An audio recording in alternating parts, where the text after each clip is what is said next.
So I decided to make these videos because I wanted to tell a story.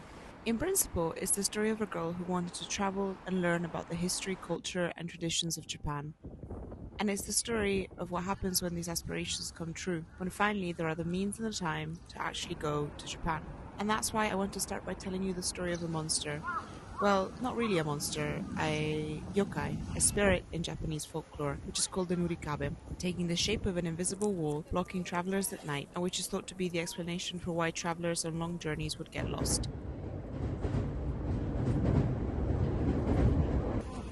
I've chosen to start with the nurikabe for two reasons. First, because as I started this trip and was thinking, well, what story do I want to tell? What story was I going to tell?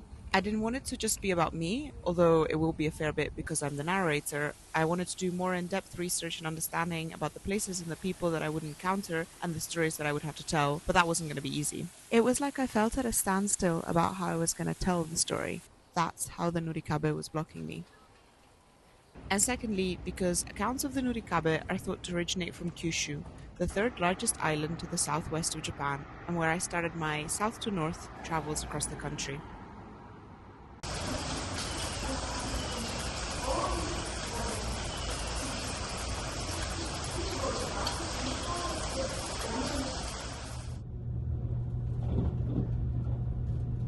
In this first, well, you can call it an episode, I will try and weave together, you'll know in a bit why this verb choice is relevant, themes of community, heritage and preservation, craftsmanship and multiculturalism as I tell you about my time on Kyushu.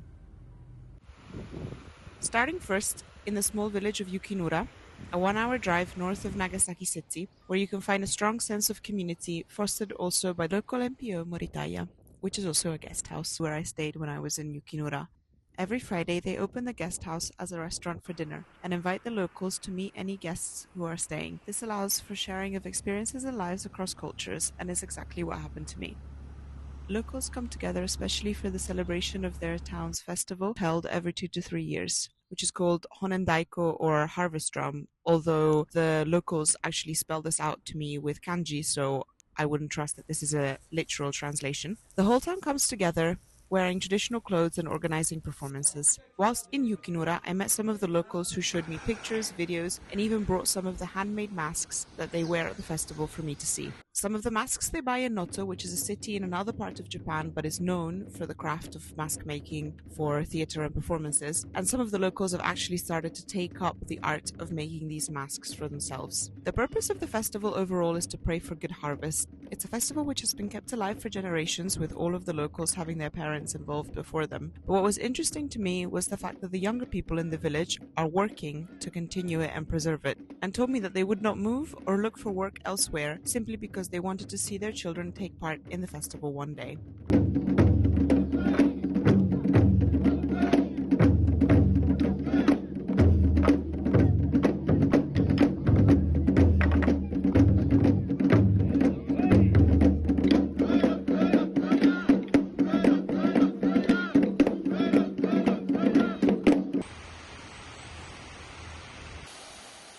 In the middle of the forest surrounding Yukinoura, you can also find another example of an effort to preserve and render accessible forms of knowledge which might otherwise be lost through the seemingly random Sound Shower Museum, a collection of over 150,000 records donated by an artist and hosted in an old building, first a school in the 1950s, then a Vietnamese refugee shelter in the 1980s, and now preserved in a museum. Its caretakers offer tours, explanations, and sound demonstrations, no matter the language spoken. I say random because you really wouldn't expect to find this in the middle of a forest, and you wouldn't even know to look for it or recognize it off the street if it wasn't signposted. However, the efforts of the caretakers and the NPO render it something that tourists can find and visit.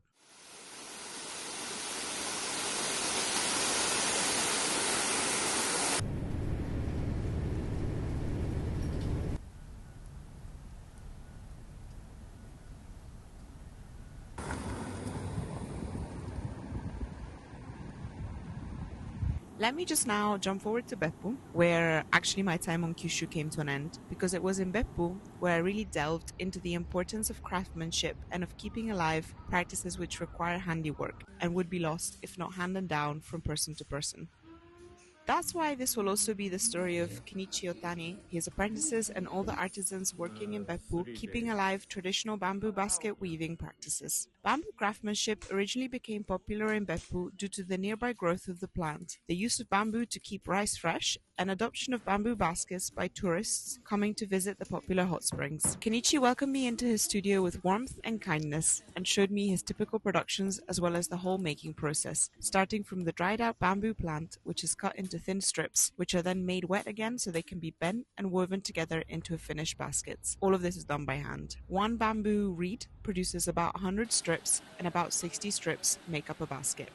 There are over 200 geometrical and incredibly precise patterns which can be made into baskets, and Kenichi said that it took him 20 years to master all of them. He still finds the patternless kind, yatarami, where bamboo works are made without a set pattern, the hardest. It takes them about 3 days to make all the strips necessary, and then 1 day to weave them all into a basket. As we chatted, Kenichi told me that he thinks that there is a future for the industry, with young people wanting to train and there being a lot of bamboo growing in nature. To this day, young people come to study and train to become basket weavers at a famous school in Beppu, as Kenichi did, and where he now teaches. Nevertheless, selling is more problematic for them and happens mainly in Tokyo since there is less demand in Beppu. Bamboo itself presents as a sustainable material, given its easy growth. Bamboo can also be used for architecture, and Kenichi told me that they have produced bamboo walls and ceilings for restaurants before. But Kenichi anyways warned that modern agricultural techniques have led to some sickness in the reeds, which makes them unfit for use. It was incredibly precious for me to meet Kenichi and his apprentices, and what shone through the most was their kindness and passion for their work, to make and sell the bamboo baskets and continue the existence of this craft. Through meeting them, I like the concept of Yataraami so much that it's why I chose it for the title of this episode, because this story will essentially be randomly woven. It will be shaped by the different people I meet and the experiences I have. There is no set pattern to follow. And it was kind of nice to have the confirmation that indeed, just like in life, weaving something together without something necessarily to follow can be the hardest thing out of them all.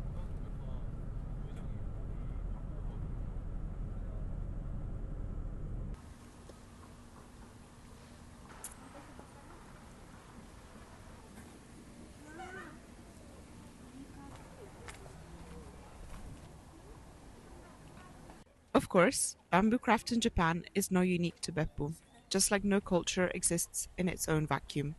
I know this is probably for everyone obvious and a silly realization to have, but it definitely is something that became more and more apparent to me, at least as I started the trip. I was so set on learning about Japanese culture, history, and traditions and their existence through time. But really, as with all cultures, one of the nicest things was to spot the permeations and overlaps with other cultures and nations. None more so than in Nagasaki City, where you can see most prominently the effects of Dutch, Portuguese, and Chinese influence on the city, its cuisine, and festival performances, thanks to its role as the first main port for trade with the West, starting in 1570 as a port of call for Portuguese vessels. This allowed European culture to permeate into Nagasaki, as well as Christianity, so much so that Nagasaki was later called Japan's Rome. Later anti-Christian policies restricted the trading at Nagasaki to Dutch vessels, intensifying the presence of Dutch influence in the city until 1856, when trade reopened to foreign ships.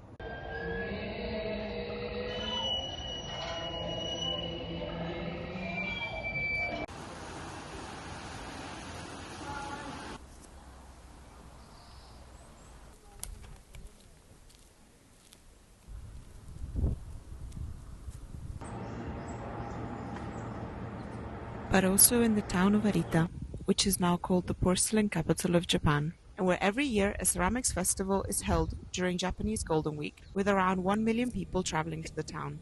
The precise ceramic craft was in fact originally brought to Arita from the Korean potter Ri Sanpei, who discovered a kaolin quarry in Arita and started to produce porcelain at Shirakawa in 1616. Near the shrine with a unique porcelain tori, or gate, now stands a monument to this Ri Sanpei for his bringing of porcelain craft. Since 1917, an annual ceremony, Tososai, takes place to celebrate the anniversary of porcelain production in Arita. In 1991, the houses in the Arita Uchiyama district, including the tombai, or red clay brick walls, were selected as traditional Japanese building to be preserved. And in Arita, The Yatara Ami thread also returns to themes of restoration and preservation, with the town's acclaimed 1,000-year-old Jinko tree having survived a fire in 1828, which otherwise burned down Arita town.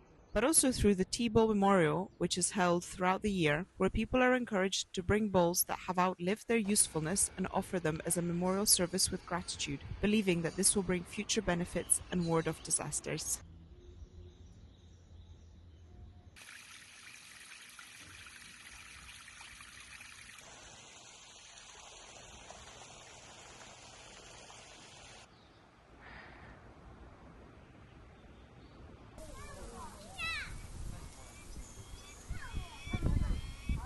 To wrap up this Kyushu chapter on a lightweight note, I want to share the place that I found probably the most amusing of all whilst in Kyushu, which was the Nyoirinji Frog Temple, filled with over 5,000 frog statues.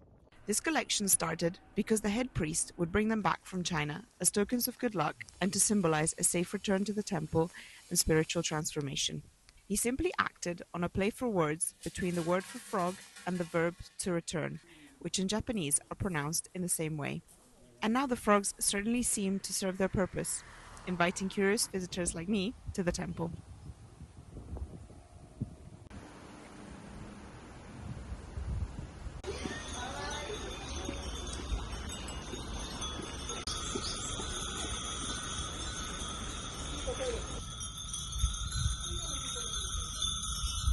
And so, just like a frog can come to symbolize a safe return, perhaps the stories in this video can shape themselves into a patternless thread, which I will continue throughout the course of this series. How long will the series be, and what will its contents be?